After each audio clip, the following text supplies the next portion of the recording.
Lee! Lee! I want you to meet my mother!" The words rang out as Liberace descended a spiral metal staircase leading from his backstage dressing room at Caesar's Palace.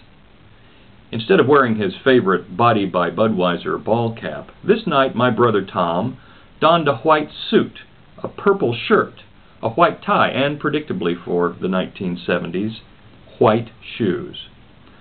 The star, Liberace that is, made his entrance in a full-length mink robe, tight at the neck.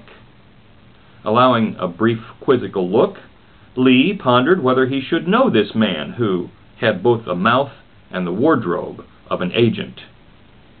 "Of course," he said to Tom. Graciously playing along, he turned to my mother and offered, "How do you do, Mrs.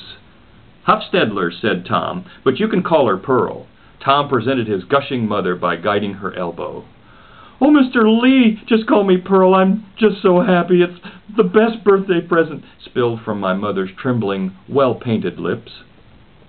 "Well, it's a pleasure, and happy birthday, Pearl. You don't mind if I call you Pearl, do you? That last name is quite a mouthful." Mother nodded with a smile nearly as wide as his. Then she thought better and shook her head. No, she didn't mind. Liberace took her hand with his own palm soft as a poached egg.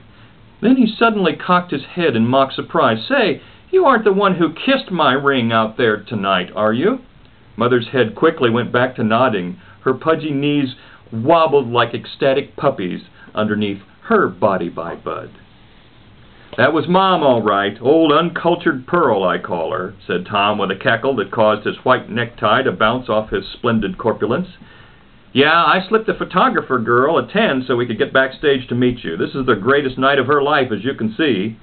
My brother and Liberace again turned expectantly to Mom, a grinning, starstruck 63-year-old schoolgirl in her best baby blue polyester dress.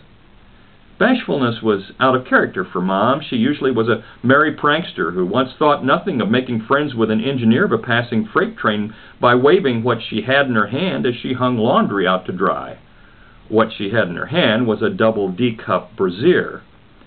In return for her special howdy, the engineer sounded the diesel horn for his new best friend.